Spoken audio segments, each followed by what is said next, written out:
Halo sahabat semua. Selamat datang kembali di channel ini. Tempat kita berbagi kisah-kisah kehidupan yang penuh pelajaran, air mata, dan makna. Judul cerita yang akan kita dengarkan hari ini adalah istri yang dikhianati dan diremehkan suaminya. Tak ada yang menyangka ia anak konglomerat besar. Sebuah kisah tentang kesetiaan yang diuji. Tentang seorang istri sederhana yang memilih diam saat dikhianati.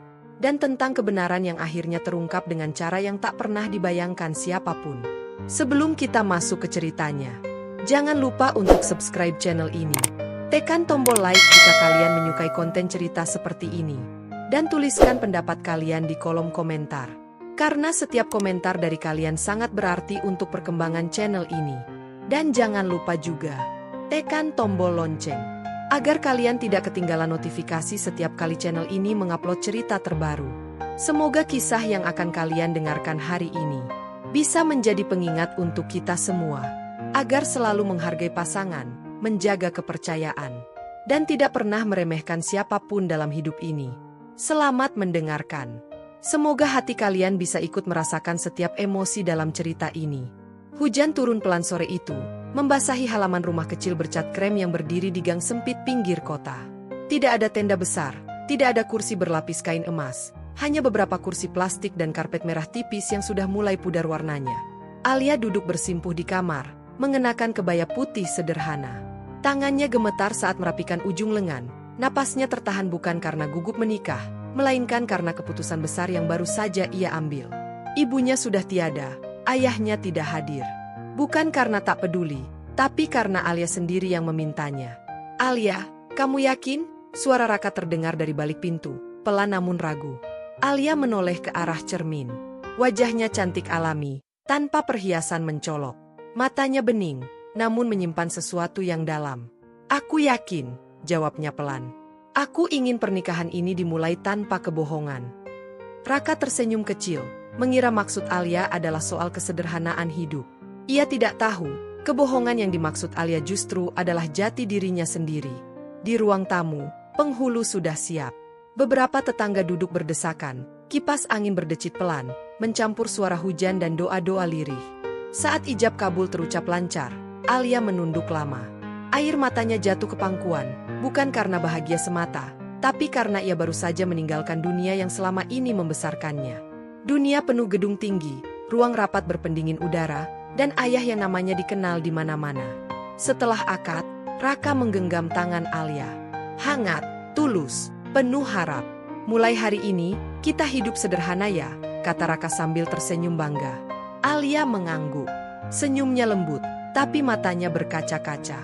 "Iya, kita bangun semuanya dari nol," jawabnya. Dalam hati, Alia berbisik lirih, "Dari nol versimu, bukan versiku." Malam pertama mereka lalui di rumah kontrakan kecil. Dindingnya tipis, suara motor tetangga terdengar jelas. Alia duduk di kasur, menatap langit-langit yang sedikit retak. Raka membuka koper tua berisi pakaian seadanya. "Maaf ya, aku belum bisa kasih yang mewah," ucap Raka tanpa menoleh. Alia mendekat, menyentuh lengannya. "Aku tidak menikah untuk mewah," katanya lembut. Raka tertawa kecil, merasa menjadi lelaki paling beruntung. Ia tidak tahu, perempuan di hadapannya terbiasa tidur di kamar luas dengan jendela kaca besar menghadap kota. Beberapa hari kemudian, ayah Alia menelepon. Alia berdiri di teras belakang, hujan sudah berhenti, tanah masih basah. "Kamu yakin dengan pilihanmu?" Suara ayahnya berat, penuh kekhawatiran.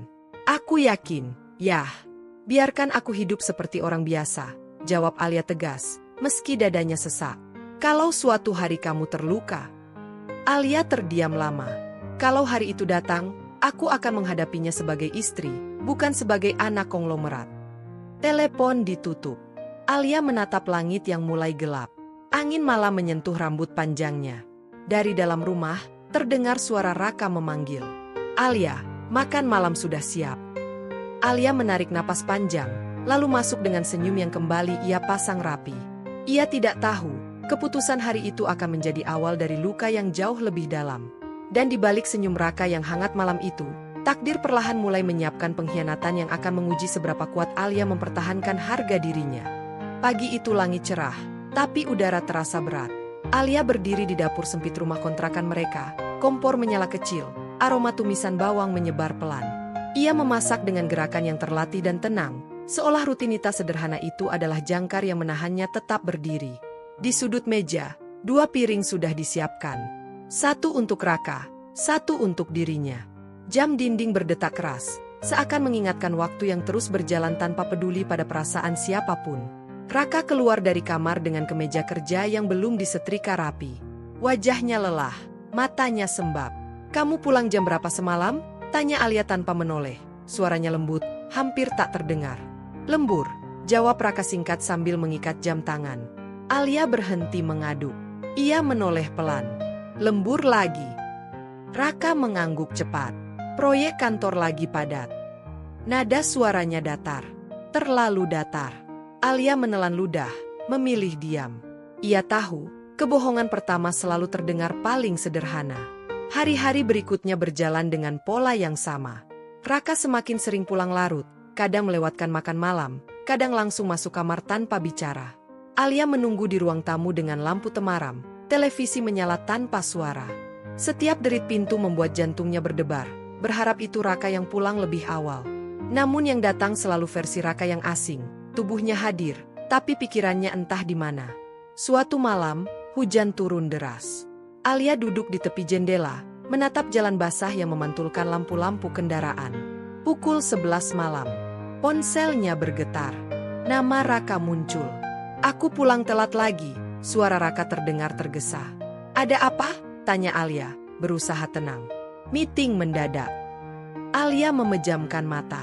Ia ingin bertanya lebih jauh, ingin meminta penjelasan, tapi lidahnya keluh. "Jangan lupa makan," hanya itu yang keluar dari bibirnya.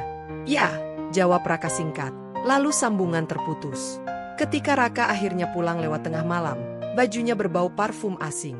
Alia mencium aroma itu saat Raka melewatinya. Bukan parfum yang biasa ia gunakan. Alia menoleh cepat. "Kamu ganti parfum?" tanyanya. Raka berhenti sesaat, lalu tertawa kecil. "Ah, itu dari kantor.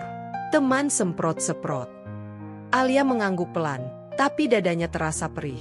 Ia tahu aroma kantor tidak pernah seperti itu. Di kamar, Raka sibuk dengan ponselnya. Alia duduk di samping, memperhatikan jari-jari Raka yang terus bergerak. Senyum kecil muncul dan hilang di wajahnya. "Kamu senang akhir-akhir ini?" ucap Alia perlahan. Raka terkejut, lalu menyimpan ponsel. "Biasa saja. Aku cuma merasa kamu jauh," kata Alia, suaranya bergetar.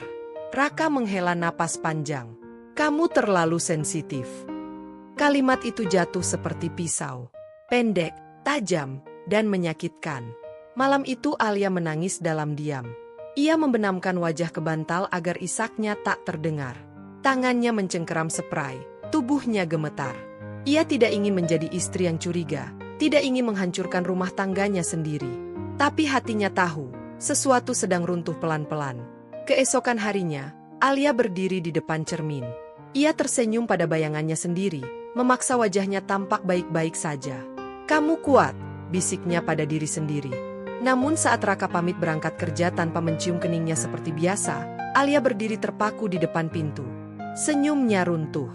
Dan di dalam hatinya, sebuah pertanyaan mulai tumbuh, semakin keras, semakin menakutkan.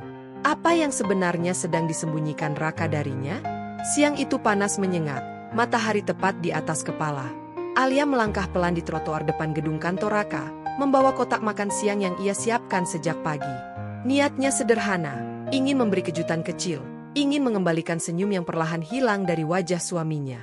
Tangannya berkeringat, bukan karena panas, tapi karena ada perasaan asing yang sejak tadi menekan dadanya tanpa alasan jelas. Begitu memasuki lobi, suara langkah kaki dan deru pendingin ruangan menyambutnya. Alia berdiri canggung di dekat resepsionis. "Maaf, saya mau menemui Raka Pratama," ucapnya sopan. Resepsionis menatap layar komputer, lalu tersenyum tipis. "Pak Raka sedang di ruang meeting, Bu. Dengan tim marketing." Alia mengangguk. "Saya tunggu di sini saja." Ia duduk di sofa, memeluk kotak makan di pangkuannya. Detik terasa berjalan lambat. Dari kejauhan, Alia melihat seorang perempuan keluar dari lift. Penampilannya rapi, sepatu hak tinggi berbunyi tegas di lantai marmer. Rambutnya tergerai sempurna, Langkahnya percaya diri. Alia tak tahu kenapa matanya terus mengikuti perempuan itu. Sampai perempuan itu berhenti di dekat pintu ruang meeting. Pintu terbuka. Raka keluar. Alia menahan napas. Raka tersenyum lebar, senyum yang sudah lama tidak ia lihat di rumah. "Dina," kata Raka hangat. Perempuan itu tertawa kecil. "Kamu jangan lupa ya, nanti sore." "Tenang saja," jawab Raka sambil mengangguk. Nada suara itu, tatapan mata itu. Alia merasa seperti orang asing yang sedang mengintip hidup orang lain. Alia menunduk cepat saat Raka dan Dina berjalan menjauh. Jantungnya berdegup keras. Kotak makan di tangannya terasa berat. Ia berdiri, hendak memanggil Raka, tapi langkahnya tertahan. Ada sesuatu dalam cara mereka berjalan berdampingan. Terlalu dekat, terlalu akrab. Saat Raka kembali ke meja kerjanya, Alia memberanikan diri mendekat. "Raka," panggilnya pelan. Raka terkejut. Wajahnya pucat sesaat sebelum ia tersenyum kaku. "Alia, kamu ngapain di sini?" "Aku bawain makan," jawab Alia sambil mengangkat kotak itu.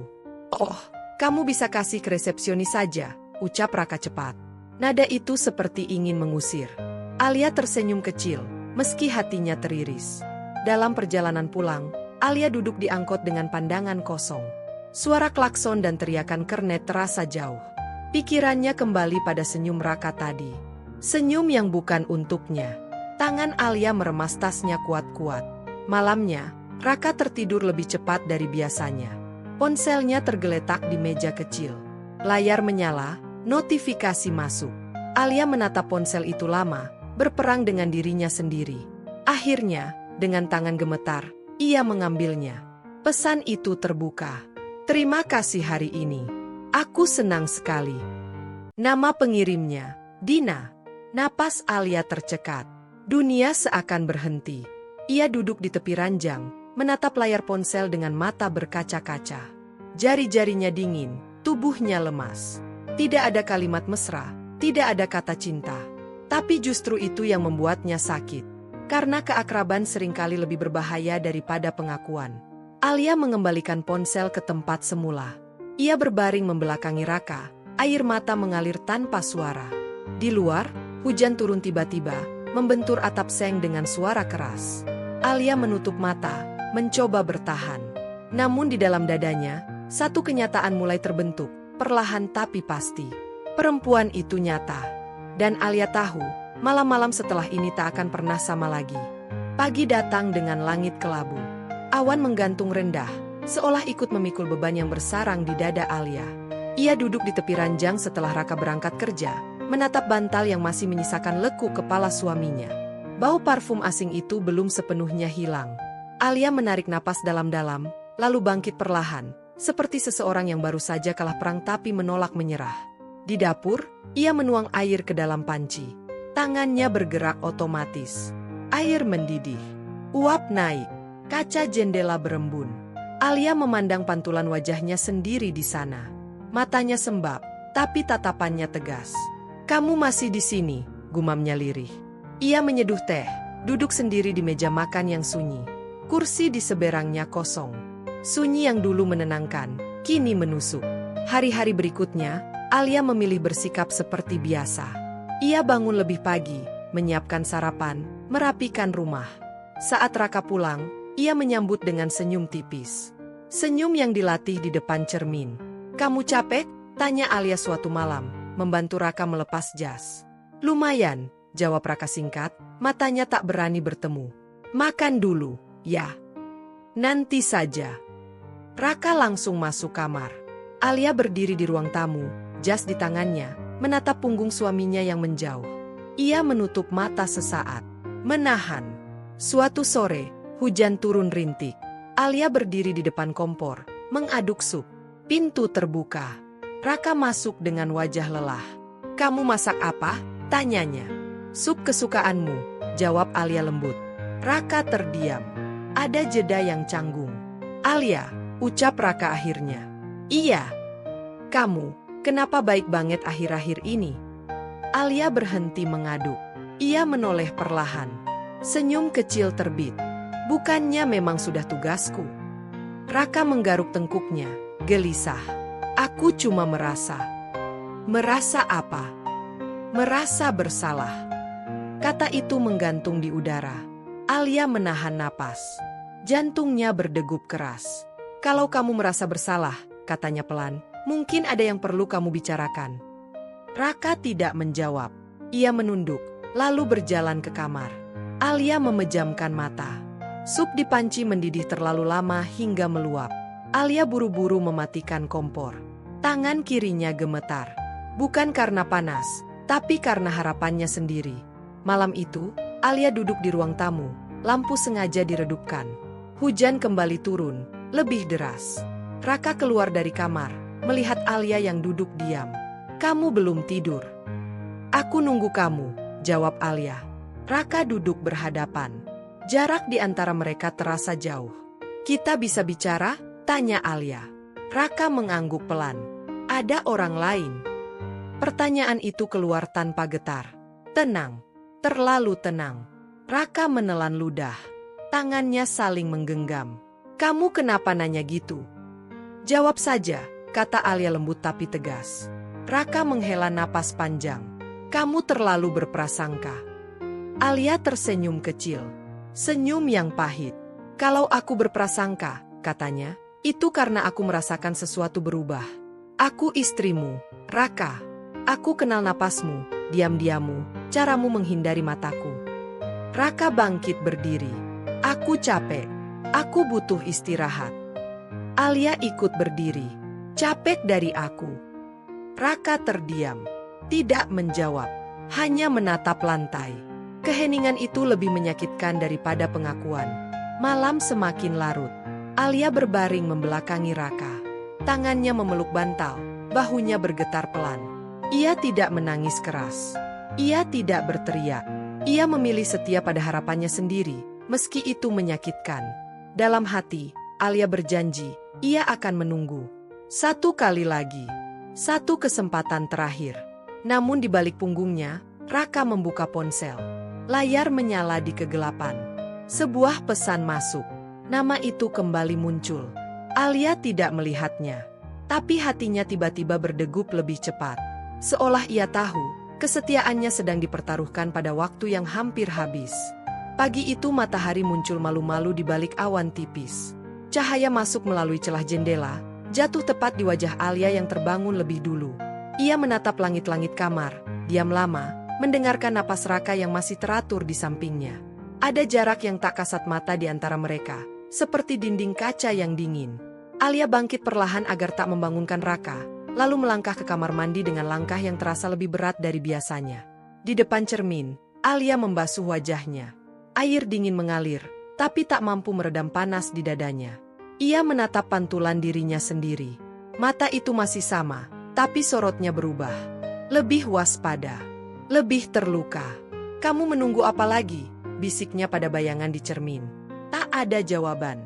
Hanya suara keran yang menetes pelan. Di meja makan, Alia menyajikan sarapan seperti biasa. Nasi hangat, telur ceplok, dan sambal buatan sendiri. Raka keluar kamar sambil merapikan kemeja. Kamu nggak capek ngelakuin ini tiap hari? Tanya Raka tiba-tiba. Alia mengangkat wajahnya. Capek kenapa? Masa, nunggu aku pulang, pura-pura semuanya baik-baik saja. Kalimat itu jatuh tanpa nada marah, justru terdengar datar. Alia tersenyum kecil. Aku istrimu.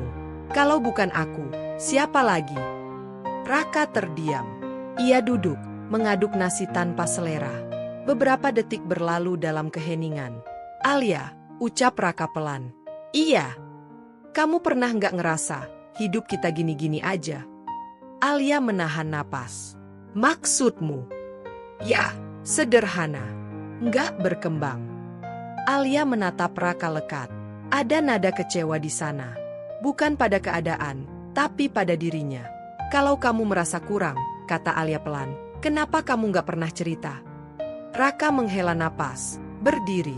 Sudahlah, aku terlambat. Hari itu Alia sendirian lagi. Rumah terasa lebih sepi dari biasanya. Ia duduk di sofa, memeluk lutut, menatap ponsel di tangannya. Ada dorongan kuat untuk memeriksa, untuk mencari kebenaran. Tapi Alia meletakkan ponsel itu kembali. Ia ingin kejujuran datang dari mulut Raka sendiri, bukan dari hasil mencuri. Sore menjelang malam, hujan turun rintik. Alia berdiri di dapur, memotong sayuran. Tangannya bergerak cepat, seolah ingin mengalihkan pikirannya. Pintu terbuka. Raka pulang lebih awal. "Kamu kenapa pulang cepat?" tanya Alia, sedikit terkejut. Raka meletakkan tasnya. "Lagi nggak enak badan." Alia mendekat, menyentuh kening Raka. "Kamu panas." Raka menepis halus. "Enggak apa-apa." Mereka makan malam berhadapan. Hujan di luar makin deras, suara tetesannya memukul atap seng. "Kamu masih sering ketemu Dina?" tanya Alia tiba-tiba. Sendok Raka berhenti di udara. "Kamu ngapain nyebut nama dia?" "Aku cuma nanya." "Dia rekan kerja," jawab Raka cepat. "Jangan dibesar-besarin." Alia menunduk. "Kalau cuma rekan kerja, kenapa kamu berubah?" Raka menghela napas keras. "Kamu bikin aku nggak nyaman." Kata itu menusuk. Alia tersenyum pahit. "Aku nggak minta apa-apa," katanya lirih. "Aku cuma minta jujur." Raka berdiri, kursinya berdecit keras. "Kamu terlalu menuntut." Alia ikut berdiri. "Aku istrimu, Raka. Kalau aku nggak boleh menuntut kejujuran, siapa lagi?" Raka terdiam lama. Alia menunggu. Detik terasa lambat. Hujan makin keras. Ia berharap sekali Raka akan bicara, mengeku, meminta maaf. Namun Raka justru mengambil jaketnya. "Aku mau keluar sebentar." "Sekarang?" "Iya." Pintu tertutup. Alia berdiri sendiri di ruang tamu. Suara hujan mendominasi. Ia duduk perlahan di lantai, punggungnya bersandar ke sofa. Air matanya jatuh satu persatu. Bukan karena terkejut, tapi karena harapannya kembali dikhianati. Kejujuran yang ia tunggu tak pernah datang. Dan malam itu, Alia mulai menyadari, mungkin bukan Raka yang menunggu waktu. Mungkin waktu yang sedang menunggu Alia untuk berhenti bertahan. Pagi itu udara terasa kering, meski hujan semalam masih menyisakan genangan di depan rumah. Alia berdiri di ambang pintu, memandangi jalanan yang sepi saat Raka bersiap berangkat kerja. Tidak ada kecupan di kening. Tidak ada senyum. Hanya keheningan yang terasa kaku. "Aku berangkat," ucap Raka singkat. "Iya," jawab Alia pelan. Pintu tertutup. Suaranya menggema lebih lama dari biasanya, seolah mengunci sesuatu di dalam dada Alia. Beberapa jam kemudian, Alia sedang melipat pakaian di kamar ketika suara ponselnya berdering. Nama Raka muncul di layar. Alia mengangkatnya dengan cepat. "Iya." "Aku pulang lebih awal," kata Raka. "Ada apa?" "Kita perlu bicara." Nada suaranya dingin, tidak tergesa, tidak ragu. Alia menutup mata sesaat. Hatinya tahu, pembicaraan itu bukan kabar baik. Raka tiba saat matahari condong ke barat. Cahaya senja masuk ke ruang tamu, menciptakan bayangan panjang di lantai. Raka duduk tanpa melepas sepatu, menatap lurus ke depan. Alia berdiri di seberangnya. "Kamu mau minum?" tanya Alia, berusaha menjaga suara. "Nggak usah," jawab Raka cepat. Ia membuka tas kerja, mengeluarkan map coklat, meletakkannya di meja. "Apa itu?" Raka mendorong map itu ke arah Alia. "Surat gugatan cerai." Waktu seakan berhenti. Alia menatap map itu lama, terlalu lama. Tangannya terulur perlahan, lalu berhenti di udara. "Kenapa?" Suaranya hampir tak terdengar. "Aku capek," kata Raka. "Aku nggak bahagia. Karena aku." Raka menghela napas. "Kita beda, Alia. Kamu terlalu pasrah. Hidup kita stagnan." Alia tertawa kecil. Tawa yang rapuh. "Kamu menikah denganku karena aku sederhana," katanya pelan. "Sekarang itu jadi kesalahanku." Raka menghindari tatapannya. "Aku ingin hidup yang lebih hidup." Alia mengangguk. Air mata menggenang, tapi tak jatuh. "Dan dia?" Raka terdiam. Tidak membantah. Tidak mengiyakan. Diamnya cukup menjadi jawaban. Alia membuka map itu. Matanya menyapu kata demi kata. Tangannya gemetar. "Kamu sudah sejauh ini." "Ini yang terbaik," jawab Raka tegas.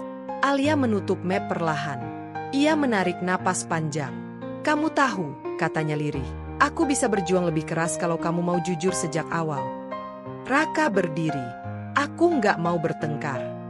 Tanpa banyak kata, Alia mengambil pulpen dari laci. Ia menandatangani surat itu. 1 goresan. Selesai. Kamu nggak mau mikir lagi, suara Raka melemah. Alia mengangkat wajahnya. Matanya basah, tapi sorotnya tenang. Aku sudah mikir terlalu lama. Raka terlihat terkejut. Ia seolah menunggu Alia menangis, memohon, atau marah. Tapi Alia hanya berdiri dengan bahu tegak. Kapan sidangnya? Tanya Alia. Minggu depan. Aku datang. Raka mengambil map itu, ragu sesaat, lalu melangkah ke pintu. Alia. Iya. Maaf. Alia tersenyum kecil. Maaf tidak selalu cukup. Pintu tertutup. Senja berubah gelap. Alia berdiri sendirian di ruang tamu yang sunyi. Ia berjalan ke kamar, duduk di tepi ranjang, memandangi cincin di jarinya. Perlahan, cincin itu dilepas. Diletakkan di atas meja. Air mata akhirnya jatuh. 1, 2, banyak. Tapi tidak ada suara. Di luar, malam datang membawa dingin. Dan di dalam diri Alia, sebuah babak hidup resmi berakhir.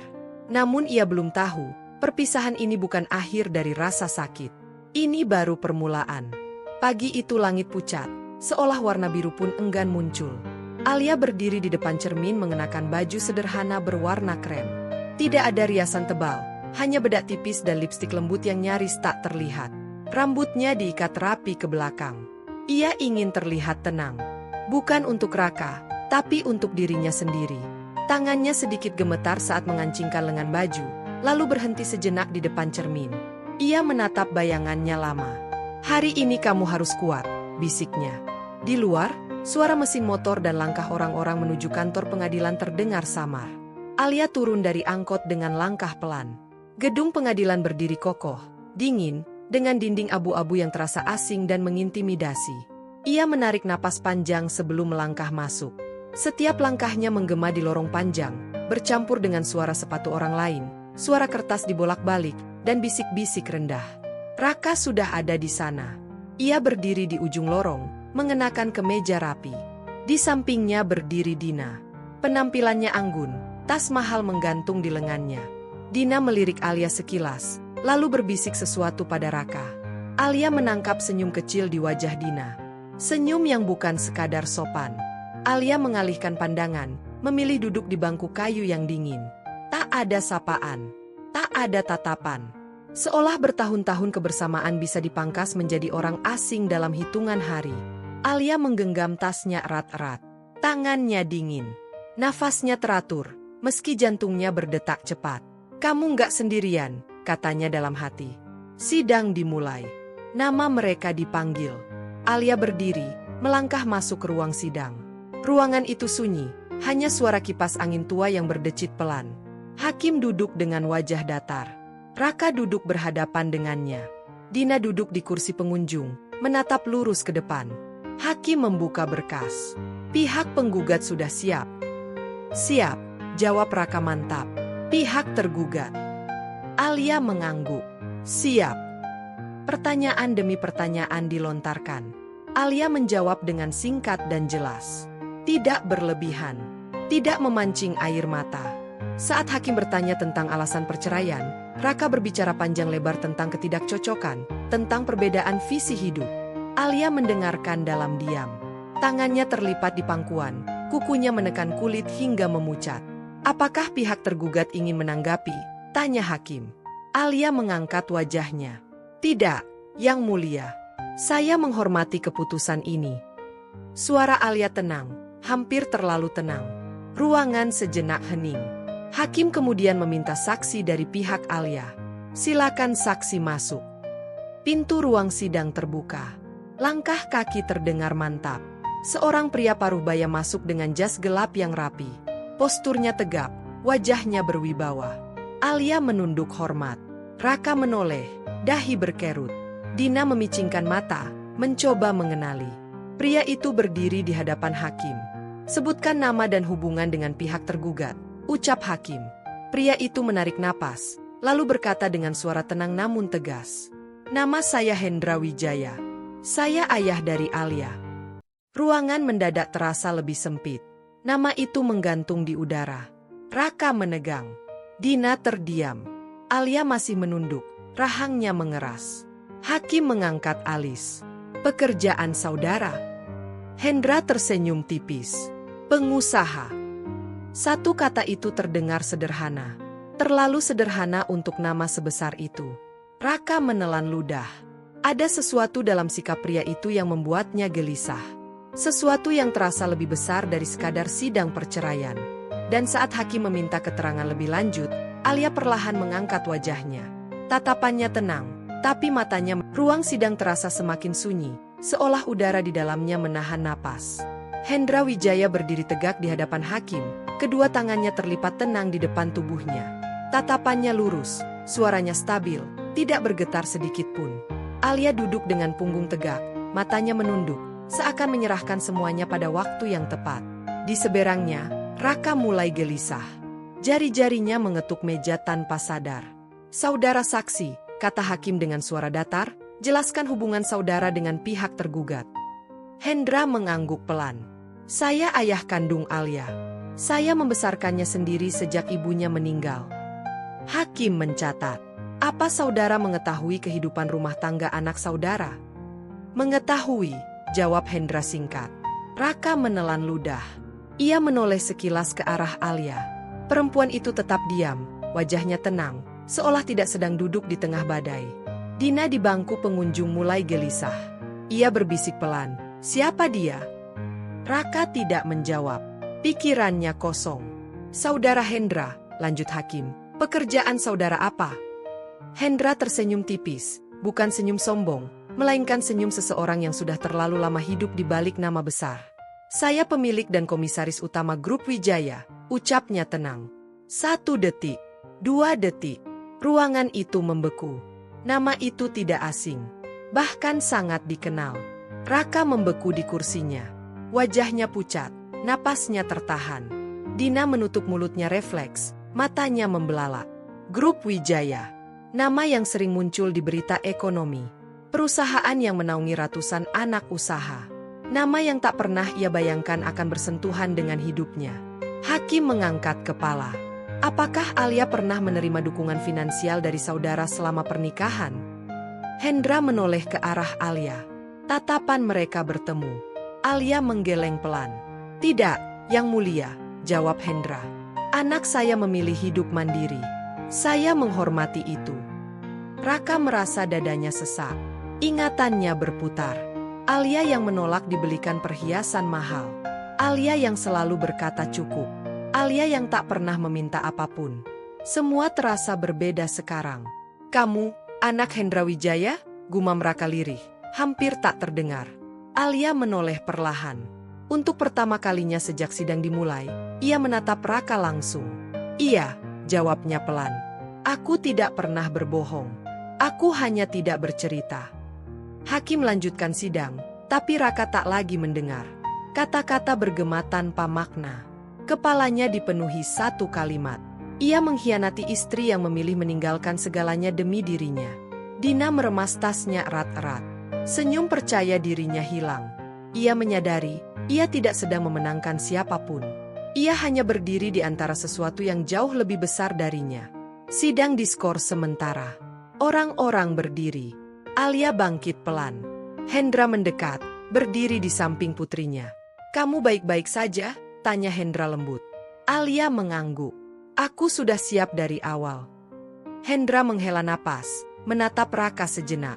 Tatapannya tidak marah, justru penuh kecewa. Itu jauh lebih menyakitkan. Raka berdiri ragu, melangkah mendekat. Alia, aku tidak tahu. Alia tersenyum tipis. Itu pilihanku. Kalau aku tahu. Alia menggeleng. Kalau kamu tahu, apakah kamu akan setia karena cinta, atau karena nama di belakangku? Pertanyaan itu menghantam Raka tanpa ampun. Ia tak mampu menjawab. Alia berbalik, melangkah pergi bersama ayahnya menuju lorong. Sepatu Alia berdetak pelan di lantai. Setiap langkah terasa seperti penutup dari satu kebohongan panjang. Namun di dalam diri Raka, penyesalan baru saja dimulai. Dan ia belum tahu, pengakuan itu hanyalah awal dari kehilangan yang tak bisa ia perbaiki. Lorong pengadilan terasa lebih panjang dari sebelumnya. Alia berjalan di samping ayahnya tanpa berkata apa-apa. Langkah mereka selaras, tapi pikiran Alia melayang jauh. Suara orang-orang berlalu lalang terdengar samar, seperti datang dari dunia lain. Hatinya kosong, bukan karena tidak sakit, tapi karena terlalu lama menahan luka hingga rasa itu mati perlahan. Di belakang mereka, langkah kaki tergesa terdengar mendekat. Alia! Suara itu. Raka. Alia berhenti. Hendra juga ikut berhenti, tapi tidak menoleh. Ia memberi ruang, tanpa kata, tanpa campur tangan. Alia menarik napas, lalu berbalik. Raka berdiri beberapa langkah darinya. Wajahnya kusut, mata merah, rahangnya menegang menahan emosi yang tumpah ruah. Tidak ada lagi kepercayaan diri. Tidak ada lagi sikap dingin. Aku minta maaf, ucap Raka terbata. Alia menatapnya lama. Tatapan yang tenang, tapi dingin. Kamu sudah bilang itu, jawab Alia pelan. Aku benar-benar tidak tahu siapa kamu sebenarnya, lanjut Raka cepat, seolah takut Alia pergi. Kalau aku tahu dari awal. Alia mengangkat tangan, menghentikannya. Jangan lanjutkan, katanya lembut namun tegas. Aku tidak ingin tahu versi, kalau, dari kamu. Raka menggeleng, napasnya memburu. Aku bodoh. Aku salah. Aku nyanyain kamu. Aku menyesal. Kata itu keluar dengan suara pecah. Matanya berkaca-kaca. Alia menghela napas pelan. Penyesalan itu datang terlambat, Raka. Aku menunggumu bicara. Aku memberimu waktu. Aku bertahan ketika seharusnya aku pergi. Raka melangkah lebih dekat. Aku bisa berubah. Aku putuskan semuanya. Dina tidak berarti apa-apa. Alia tersenyum kecil. Senyum yang menyimpan lelah. Masalahnya bukan dia, ucap Alia. Masalahnya kamu memilih diam ketika aku bertanya. Kamu memilih pergi ketika aku butuh kejujuran. Hendra akhirnya menoleh. Tatapannya jatuh pada Raka, tenang namun tajam. Menyesal setelah kehilangan itu mudah, katanya pelan. Menjaga sebelum hilang, itu yang sulit. Raka menunduk, bahunya jatuh. Kata-kata itu menekan dadanya lebih berat dari apapun. Alia, suara Raka melemah, aku masih cinta kamu. Alia terdiam sejenak. Matanya berkedip pelan. Aku juga pernah, jawabnya jujur. Dan itu alasan kenapa aku tidak membencimu sekarang. Raka menatap Alia, berharap menemukan celah. Tapi yang ia lihat hanyalah ketenangan yang tak bisa ia tembus. Alia telah melangkah terlalu jauh untuk kembali. Apa aku masih punya kesempatan? Tanya Raka hampir berbisik. Alia menggeleng pelan. Kesempatan itu ada saat aku masih menunggu di rumah. Ia berbalik. Melangkah pergi, kali ini tanpa ragu. Setiap langkahnya ringan, seolah melepaskan beban yang selama ini membengkokkan punggungnya. Raka berdiri terpaku, menatap punggung Alia yang semakin menjauh. Tangannya terkepal, air mata jatuh tanpa bisa ia tahan. Di luar gedung, langit mulai berubah. Awan bergeser, cahaya matahari muncul malu-malu. Alia berhenti sejenak di tangga, menatap ke depan. Dadanya naik turun. Ia belum sepenuhnya sembuh, tapi ia tahu satu hal. Ia tidak lagi ingin hidup sebagai perempuan yang menunggu. Namun dari balik pintu gedung pengadilan, Raka menatap dunia yang sama sekali berbeda. Dunia di mana Alia bukan lagi miliknya. Dan untuk pertama kalinya, ia sadar, kehilangan ini tidak bisa ditebus dengan apapun. Tapi penyesalan selalu punya cara sendiri untuk datang. Biasanya saat segalanya sudah benar-benar berakhir. Pagi itu udara terasa segar, berbeda dari hari-hari sebelumnya. Alia berdiri di depan jendela apartemen tinggi yang menghadap kota. Matahari naik perlahan, sinarnya memantul di gedung-gedung kaca, menciptakan kilau yang tenang. Ia mengenakan kemeja putih sederhana dan celana bahan berwarna gelap. Rambutnya terurai rapi, wajahnya tenang. Tidak ada lagi lingkar hitam kelelahan. Yang tersisa hanya sorot mata yang jernih dan mantap. Di ruang kerja yang luas namun hangat, Hendra berdiri di samping meja besar. Kamu tidak harus langsung turun tangan, katanya pelan. Alia tersenyum kecil. Aku ingin belajar. Bukan sebagai anakmu, tapi sebagai diriku sendiri. Hendra menatap putrinya lama, lalu mengangguk. Ibumu akan bangga. Hari-hari Alia kini diisi dengan rapat, laporan, dan keputusan-keputusan kecil yang perlahan membentuk kepercayaan. Ia mendengarkan lebih banyak daripada berbicara. Ia belajar. Ia jatuh, lalu bangkit. Di sela kesibukan itu, ada malam-malam sepi yang kembali datang. Tapi kini sepi itu tidak lagi menakutkan. Ia duduk di balkon, meminum teh hangat, membiarkan angin malam menyentuh wajahnya. Tidak ada air mata, hanya refleksi. Suatu sore, ponselnya bergetar. Nama Raka muncul. Alia menatap layar itu lama. Jarinya hampir menekan, lalu berhenti. Ia mengunci layar, meletakkan ponsel di meja.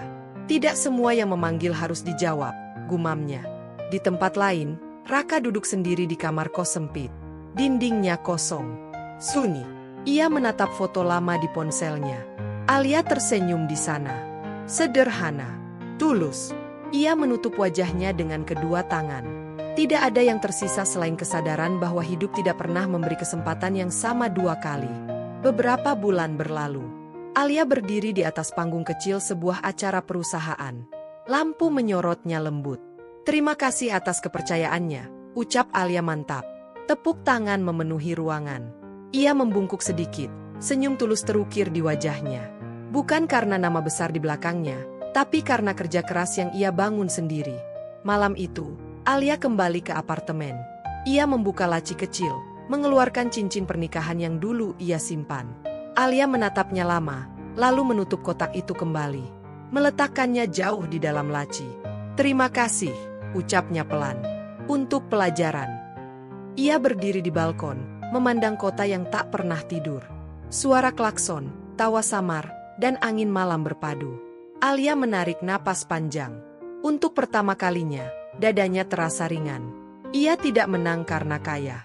Ia menang karena memilih dirinya sendiri. Dan di bawah langit yang sama, Alia melangkah maju tanpa menoleh ke belakang. Bukan untuk membuktikan apapun pada siapapun, melainkan untuk hidup sepenuhnya dengan kepala tegak. Sahabat semua, itulah kisah yang dapat kami sampaikan hari ini. Sebuah cerita tentang pengkhianatan, tentang luka yang dipendam dalam diam, dan tentang harga diri yang akhirnya bangkit dengan cara yang bermartabat. Terima kasih sudah meluangkan waktu untuk menonton hingga akhir. Semoga cerita ini bisa memberi pelajaran, memberi renungan, dan mengingatkan kita bahwa setiap perbuatan selalu memiliki konsekuensi. Jika kalian menyukai cerita ini, jangan lupa untuk subscribe, like, dan bagikan ke orang-orang terdekat kalian, agar semakin banyak yang bisa mengambil hikmah dari kisah ini. Saya doakan semoga kalian semua yang menonton selalu diberikan kesehatan, ketenangan hati, dimudahkan rezekinya, dan dijauhkan dari pengkhianatan serta orang-orang yang tidak tulus. Terima kasih telah menonton. Sampai jumpa di cerita selanjutnya.